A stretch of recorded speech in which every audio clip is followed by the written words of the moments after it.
முதலமைச்சர் திரு விஜயின் திருச்சி உரை என்பதும் அதன் மீதான எதிர்வினைகளும் விமர்சனங்களும் கடந்த 2 நாட்களாகவே அரசியல் களத்தின் பேசுபொருளாக நீடித்து வருவதை பார்க்க முடிகிறது. அந்த டயலாக் எனக்காக ரொம்ப நடிச்சு காமிக்கிறியா? ஓர சக்தி, கோர சக்தி, பார சக்தி, தூர்த்து போன சக்தியாவும் ஆயிடுச்சு. என்ன கர்மையா இது? கர்மம் இல்லைங்க, குர்மா. சட்டமன்றத்திற்குள் கேள்வி கேட்டால் தயக்கம், மயக்கம், இயலாமையை காட்டிவிட்டு மாப்பிள இங்க இப்ப வருஷம் இல்ல அவன் எல்லாரும் தூர சக்தி ஆக்கிற, ஓர சக்தி ஆக்கிற, மோர சக்தி ஆக்கிற, மூத்திர சக்தி ஆக்கிற. எச்சிக்கு வாய மூடு. அங்க என்ன அடிக்கிற போடு வார்த்தை கூட பேசல, வேடிக்கை பார்த்து இருந்துட்டு இப்ப இங்க யாருமே இல்லாத இடத்துல வந்து வாய்க்கையே பேசுகிறேன். திருச்சியில் வீரவசனம் பேசுவது அரசியல் அசிங்கம், புலம்பல் என்றும் கடுமையாக பேசியதையும் பார்க்க முடிகிறது. ரைமிங் டைலாக் வேற. பஞ்சாயத்தடா முடிச்சு நமக்காக அம்பட்டு பெண்ணும் புள்ள குட்டியோட வெயில்ல காத்து கிடக்குறாங்களே. முதலமைச்சருடைய திருச்சி உரையை நாம பார்த்தோம். திமுக அதிமுக கடுமையா பேசுறாங்க. குறிப்பா திரு ஆ ராசா பேச்சையும் நம்ம பார்த்திருப்போம். அதுல ஒரு குண்டச்சி கராத்த பழையிருப்பா போல இருக்கு. அவ அடி மட்டும் தனியா தெரியுது. எங்களை பார்த்து தீய சக்தி தூர சக்தின்னு சொல்லுவீங்களா? நீங்க என்ன சக்தி? நார சக்தியா? விஜய் பேசினாலே திட்ட ஆரம்பிச்சிடுறாங்க. நான் என்ன பண்ணாலும் திட்டுறாங்க, படி போடுறாங்க அப்படின்னு விஜய் சொல்றாருல. என்னடா அழுகு? அழுதுக்கு இருக்க நீ என்ன பேசினாலும் திட்டுறாங்கன்னு சொல்றாரு. ஏன் திட்டுறாங்கிறத பத்தி அவர் பதில் சொல்றாரா? எனக்கு மட்டும் ஏன்டா இதெல்லாம் நடக்குது?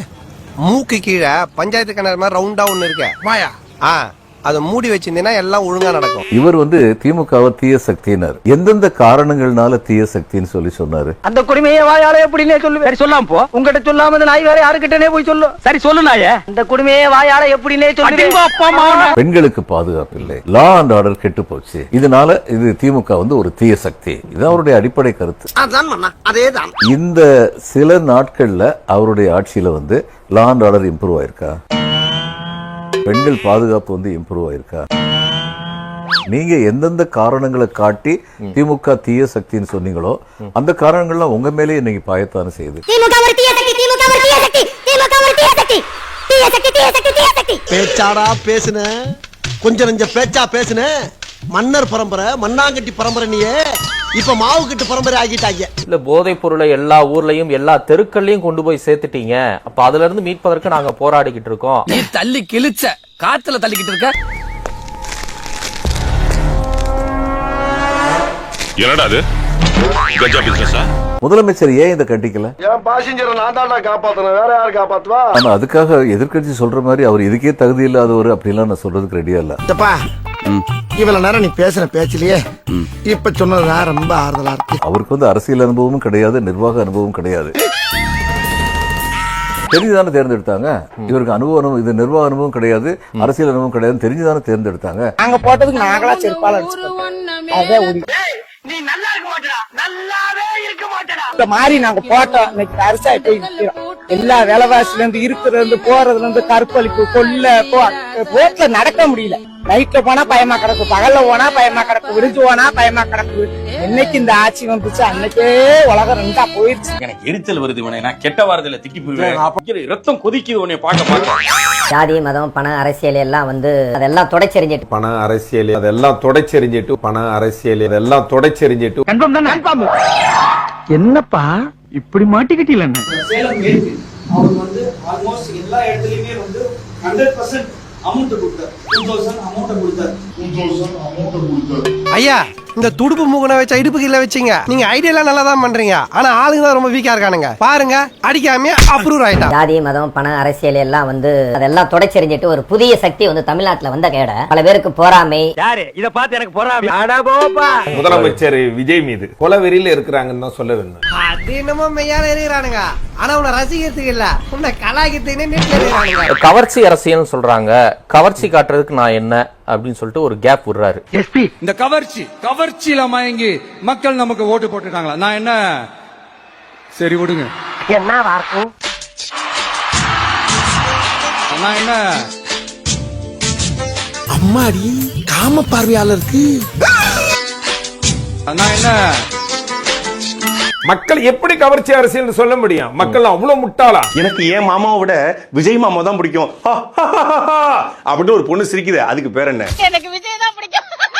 அவ்வளவு முட்டாளா? படத்தோட செம்மனா இருக்காரு சார், சூப்பரா இருக்காரு சார். நான் பாத்துட்டேன் விஜய் நான் பாத்துட்டேன், கொல்ல அழகு வாவ் அப்படின்னு சொல்றாங்க, அதுக்கு பேர் என்ன? இப்படி பிடிச்சி இப்படி எறியதும், இப்படி கொடுத்து இப்படி எறியதும், அதுக்கு பேர் என்ன சார்? கவர்ச்சி தானே. இன்னும் சொல்ல போனா ஆம்பளை ஷக்கீலா அப்படின்னு கூட விஜய் வந்து அந்த நேரத்துல பத்திரிகையில எழுதுனாங்க. அனைமா நான் கூட எழுதிருப்பேன்னு நினைக்கிறேன். பிரார்த்தனை பண்ற மாதிரி கும்முன்னு இருக்கீங்க. என்ன வார்த்தை சொல்ற ராஸ்கல்? எப்பறம் அவனுக்கு இப்படி எல்லாம் தோணுது? பொட்டு மூக்குத்தி லிப்டி கொண்டையில வச்சிருக்கீங்க, தோணாத உனக்கு? இந்த 20 நாள்ல வந்து அவர் தன்னுடைய உடல்நிலையை வந்து அவர் கவனிச்சுக்கணும், நல்லா சாப்பிடணும், இது மாதிரி பேச ஆரம்பிச்சிட்டாங்க. எங்க அண்ணன் சாப்பிடாம ரொம்ப இழைச்சு போயிருக்காரு, எங்க அண்ணன் கண்டிப்பா சாப்பிடணும், எங்க அண்ணன் போறப்ப ரொம்ப கவலையா இருக்கு.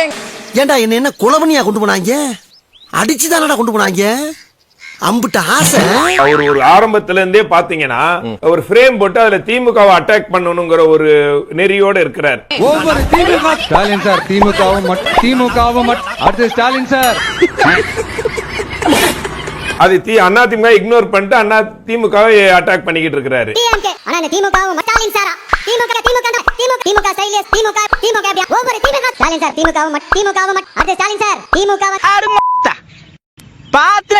ஒரு நிமிஷம் பேசுறீங்க. ஒரு அவரு வீராவசம் தொண்டர்களுக்காக பேசுறாரு.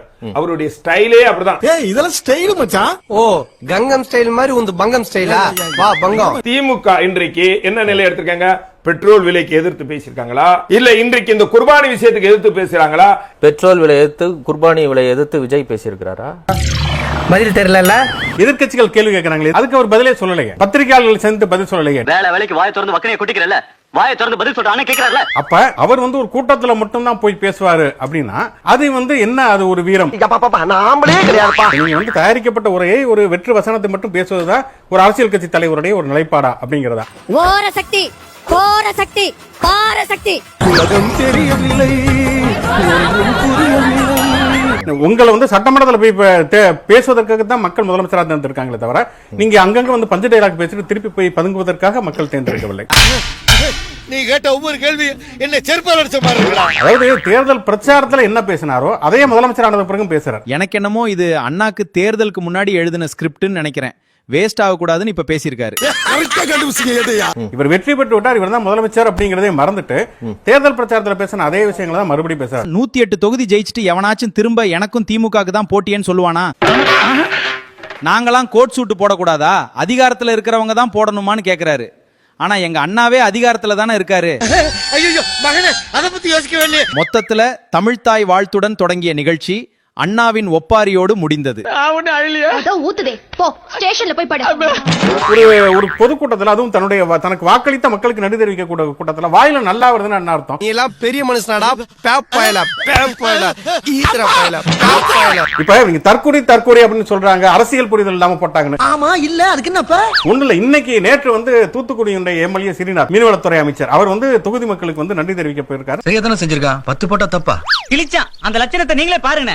புன்னை வாயில் அப்படிங்கிற ஒரு ஊர்ல போய் வந்து வாக்களித்த மக்களுக்கு எல்லாம் நன்றி சொல்லியிருக்காரு. புன்னைக்காயிலன்னா அது திருச்செந்தூர் சட்டமன்ற தொகுதி, அனிதா ராதாகிருஷ்ணனுக்கு ஓட்டு போட்ட தொகுதி.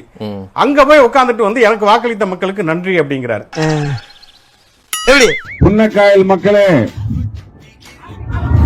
I love you. உங்க அன்புக்கு, உங்க ஆதரவுக்கு ரொம்ப ரொம்ப ரொம்ப ரொம்ப நன்றி. உங்க வார்டு 23, இது 24வது வார்டு.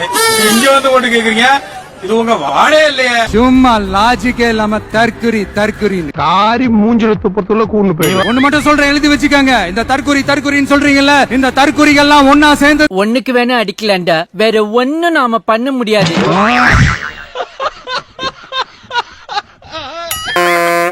ஸ்டார்ட் பண்ணு.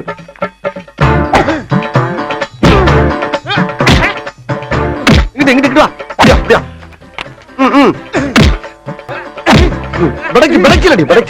மண்டல மட்டும் அடிச்சிடாத, குலக்கத்தில் உள்ள போயிருவேன். சரியா? உங்க வீட்டு பிள்ளையா நினைச்சு எல்லாரும் என்னை மன்னிச்சிருக்க.